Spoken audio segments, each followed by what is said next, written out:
دیکھیے اگر آپ کی بات مان بھی لی جائے تو پھر کوئی بھی آرٹ تخلیق نہیں کرے گا اور یہ سب فنکار جا کر ریئل جابز ڈھونڈ لیں گے.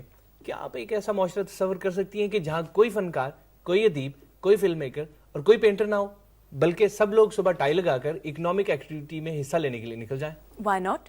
ایٹ لیسٹ اس طرح سے وہ اپنے اور اپنے معاشرے کے لیے یوزفل تو ہوں گے نا. اور آپ کا خیال ہے کہ وہ ابھی معاشرے کے لیے یوزفل نہیں ہے؟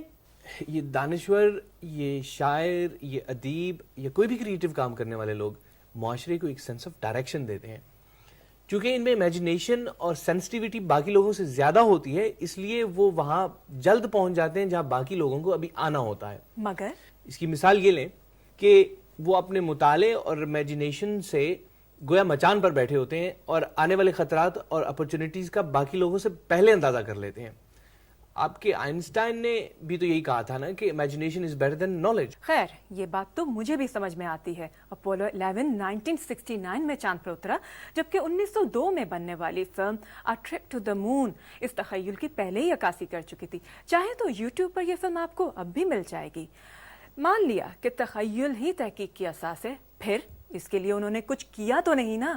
خالی آئیڈینٹیفائی کرنے سے کیا ہوتا ہے؟ دیکھیے آپ ڈاکٹر کے پاس کیا کرنے جاتی ہیں, وہ آپ کو ٹھیک نہیں کرتا ہے.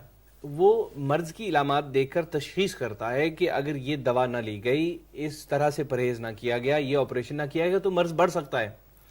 اور آپ ہیں کہ خوش خوش واپس آ جاتی ہیں کہ کیا کمال کا انسان تھا, دیکھتے ہی ساری بات سمجھ گئے. اور جب کوئی دانشور آپ کو فلم, ناول یا شعر کی صورت میں معاشرے کی میڈیکل رپورٹ دیتا ہے تو آپ اسے سراسر نظر انداز کر دیتے ہیں. مگر ڈاکٹر تو یہاں تک باقاعدہ MBBS, MD یا FRCS کر کے یہاں تک پہنچا ہوتا ہے نا, جبکہ یہی دانشور یا شعرا خود پھٹے حالوں میں ہوتے ہیں. اچھا, تو آپ کا مطلب ہے کہ ڈاکٹر سوٹ پہن کر آپ سے 1500 روپے ہتھیا لے تو وہ آپ کے لیے قابل قبول ہے؟ نہیں, لیکن خود سوچئے کہ ایک شخص جو اپنی ضرورتوں کا بوجھ خود نہیں اٹھا سکتا, آپ اس پر پورے معاشرے کے راستے کا تعین کرنا ڈال رہے ہیں. یعنی شعر کہنے یا آرٹ فلم بنانے سے بجلی یا گیس کے بل تو دینے سے رہے, جبکہ ان میں سے اکثر فنکاروں کے خاندان بھی تو ہوتے ہوں گے نا جن کو ان انٹلیکچوئلز کا کوئی فائدہ نہیں ہوتا. بات یہ ہے کہ دنیا کے روزمرہ مسائل ایکشن کانسیکوینس پیراڈائم پر قائم ہیں جو بہرطور یکسانیت کا باعث بنتے ہیں. یہ منوٹنی ان کی کریٹیوٹی کو سٹیمولس فراہم نہیں کر پاتی, جس کا نتیجہ یہ ہوتا ہے کہ وہ اپنی تمام تر صلاحیتوں کو انٹرنلائز کرنے لگتے ہیں. اگر یہ لوگ اتنے ہی انٹیلیجنٹ ہیں جتنا کہ آپ کہہ رہے ہیں, تو یہ اپنی ذہانت کو کسی پروڈکٹیو طریقے سے بروئے کار کیوں نہیں لاتے؟ اچھا, تو فی زمانہ پروڈکٹیو سے غالباً آپ کی مراد ان پرسوٹ سے ہے دیٹ کین پروڈیوس سم منی.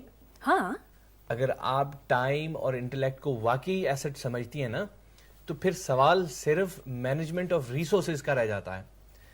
ابھی آئنسٹائن کا ذکر ہوا تھا, اگر وہ اپنا تمام تر وقت گندم کی آڑت میں صرف کرتا تو اس کے لیے شاید زیادہ فائدہ مند ثابت ہوتا. آپ تو سائنس کو بھی آرٹس کا جز بنانے لگے. ہر سائنس PhD لیول پر فلسافیکل کانسیپٹ میں ڈیل کرنے لگتی ہے. تو آپ کو آسٹرو فزکس میں ہی سمجھا دیتی ہوں. حضور, سورج کی گردشوں میں سب سے بڑی ریالٹی اکنامک ریالٹی ہی ہے. سورج کی نہیں, زمین کی. یہ ایک الگ مسئلہ ہے. ان لوگوں کی انٹلیکچوئل ایروگنس ان کو مزید آئسولیٹ کرتی چلی جاتی ہے. یہ خود کو باقی لوگوں سے اپنے آپ کو افضل سمجھتے ہیں اور غم حیات کے خرید کے لائے ہوئے لوگوں کی طرف ان کا ایٹیٹیوڈ ان کو مزید ہاسٹیلٹی کا نشانہ بناتا ہے. اپنے ساتھ گفتگو کرنے والے ہر شخص کو یہ اس قدر انسیکیور کر دیتے ہیں کہ وہ اپنے دفاع میں انہی کو تنقید کا نشانہ بنا ڈالتا ہے.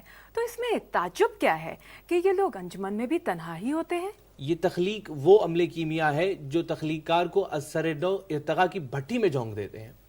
جبھی تو یہ وہ ٹیشن بلینی اور سعد کین ہیں جو خالی کینوس کے اوپر جیتی جاگتی دنیایں آباد کر دیتے ہیں. یہ وہ منٹو, چیکوف اور کافکا ہیں جن کے لفظوں سے کردار جی اٹھتے ہیں. یہ وہ استاد امجد علی خان, ویوالدی اور شیو کمار شرما ہیں جن کے ہاتھوں میں وائلن, سرود اور سنتور ساز نہیں رہتا بلکہ ٹیلی پورٹیشن ڈیوائس بن جاتے ہیں. یہ سب تو خیر بڑے لوگ ہیں, لیکن ایک عام فنکار کو یہ امیجن ریالٹی کہیں کا نہیں چھوڑتی. فرائڈ انہی ڈیلیوژنز آف گرینڈور کا ذکر ہی تو کر رہا ہے, لیکن اس بحث کا یہ محل نہیں. اپنی یوٹوپین ورلڈ میں یہ لوگ جتنے مرضی بادشاہ ہوں, مگر ریئل ورلڈ کی کرنسی تو بہرحال دولت ہی ہے. جمالی کا وہ شعر آپ کی نظر, تم آسماں کی بلندی سے جلد لوٹ آنا, ہمیں زمین کے مسائل پر بات کرنی ہے. صاحب زمین پر آئیے تاکہ آپ کو بھی پتہ لگے کہ ہم فانی لوگ زندگی کیسے گزارتے ہیں, آپ کو بھی آٹے دال کے بھاؤ کا پتہ چلے. حضرت اپنی تخلیقی صلاحیتوں سے اپنے اور اپنے پیاروں کے لیے سہولت تخلیق کیجیے. لوگوں کو وہ دیجیے جو وہ مانگتے ہیں. پیسے جیب میں ڈالیے اور عیش کیجیے. آرٹ لوگوں سے دولت بٹورنے کا نہیں، اپنے علم کی باؤنڈریز کو پش کرنے کا ذریعہ ہے. ہینری فورڈ یہ کہتا ہے کہ if I had asked people what they wanted, they would have said faster horses. faster horses. اب اس تناظر میں کریٹیوٹی ڈیمانڈ کی مرہون منت بن کے رہ جاتی اور کوئی بھی نئی سوچ آرٹ میں داخل ہونے ہی نہیں پاتی. آرٹ تخیل کے اظہار کی بجائے ضرورتوں کو پورے کرنے کا انجن بن کے رہ جاتا. بندر کا تماشا دیکھا ہے کبھی؟ جی ہاں، دیکھا ہے. بندر کے تماشے میں بھی جب بندر سورے جاتا ہے تو ایک فل فلیج پرفارمنس ہو رہی ہوتی ہے، مگر صرف فرق اتنا ہوتا ہے کہ کرنے والا آرٹ نہیں کر رہا ہوتا، روٹی کی توقع پہ لوگوں کو جمع کر کے ان کو محسوس کر رہا ہوتا ہے. اوکے لیٹ می گیس، اس کمرشل کمپرومائز پر بھی آپ کو یقیناً اعتراض ہوگا، ہے نا؟ صرف میں ہی نہیں ہوں یار، غالب اور استاد ذوق کی نوک جھوک، پیرل اور کمرشل سینما کی رساکشی سب اسی طرف کو اشارہ کر رہے ہیں.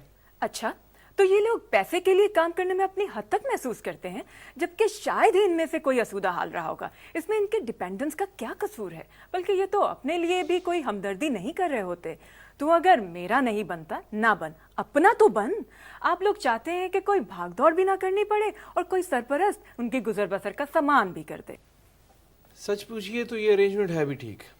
بھئی دیکھیے، ہر مائیکل اینجلو کو ایک پوپ جولیس II کی ضرورت ہوتی ہے، ہر جوزف ہائیڈن کو ایک اسٹرازیو فیملی کی ضرورت پڑے گی، ہر تانسین کو مغل اعظم کی ضرورت پڑتی رہے گی. اور اگر ایسا نہ ہو، یعنی پیٹرنز اس کا بوجھ نہیں اٹھائیں گے، تو اس کو اپنا آرٹ بیچنے کے لیے کمپیٹیٹو مارکیٹ میں جانا پڑے گا. Now once he is in the market تو اس کے اوپر لاز آف مارکیٹ اپلائی ہوں گے. ڈیمانڈ اور سپلائی کی اس پروردہ صورتحال میں اب وہ صرف وہی تخلیق کرے گا جو بک سکے گا. یعنی اس freedom to create and freedom from sustenance کے سراب کے پیچھے دوڑنے میں وہ ساری عمر گوا دیتا ہے. اس کا دل کرتا ہے کہ ہم بس بیٹھے رہیں اور لوگ ہماری بات سن کر واہ واہ کرتے رہیں. اس سے بہتر تو کوئی کام ہی نہیں کہ سارا دن بیٹھ کر کہانیاں سنا لیں. یہ تو کوئی بھی خوشی سے کر سکتا ہے. اس سلسلے میں عرض یہ ہے محترمہ کہ بنی نوع انسان نے ہمیشہ علم اور حکمت کہانیوں کے ذریعے اپنی اگلی نسل تک پہنچایا. کہانیوں ہی کے ذریعے اس نے اپنی تاریخ کی سینس بنانے کی کوشش کی ہے، آنے والے وقت کی انزائٹی کو ٹیکل کیا ہے، گئی رتوں کے چرکے اور نئی رتوں کو دھڑکے اپنے ارد گرد بسنے والے لوگوں کے ساتھ شیئر کرتا چلا آیا ہے. پوسٹ اپوکلپٹک فلمز اور گیمز اس کی بہترین مثال ہیں. اسی طرح ہر تاریخی ناول، فلم یا پینٹنگ اپنے تابناک ماضی کی عکاسی اگلی نسل پر کرتی ہے یا پھر ماضی کی غلطیوں کی نشاندہی کرتی ہے تاکہ مستقبل میں اس کو دہرایا نہ جا سکے. میری مانے تو یہ صرف ان کی سنوبری ہے. ایکسبیشنزم کے مارے یہ لوگ صرف پاپولیرٹی اینڈ ریکگنیشن کے بھوکے ہیں. ہاں، آدھی بات آپ کی ٹھیک ہے، ریکگنیشن یہ ضرور کریو کرتے ہیں، مگر اپنے لیے نہیں، اپنے فن کے لیے. یونان کے ایکیلیس سے لے کر امروہے کے ایلیا تک یہ لوگ اپنے فن کے ذریعے زندہ رہنا چاہتے ہیں. مر تو سبھی نے جانا ہے، مگر کون یہاں سے جا کر بھی زندہ و جاوید رہتا ہے؟ امورٹیلٹی یہ وہ حرف راز ہے جو مجھ کو سکھا گیا ہے جنوں. یہ لوگ آنے والی صدیوں میں زندہ رہنے کے لیے اپنے آج میں قصبے کمال کرتے ہیں کہ کل عزیز جہانشوی کا مقام پائے. کنورسیشن میں جیتنا تو کوئی آپ سے سیکھے. آپ اس کو وقت کا ضیاع نہ سمجھیں. ہمارے علمی ارتقاء میں مکالمات نے بہت اہم کردار ادا کیا ہے. وید اپنشد ہوں یا زینوفون کے سمپوزیم، پلیٹوز ڈائلاگ ہوں یا پلیسیبوز، اس سے دونوں طرف کا نقطہ نگاہ سامنے آتا ہے.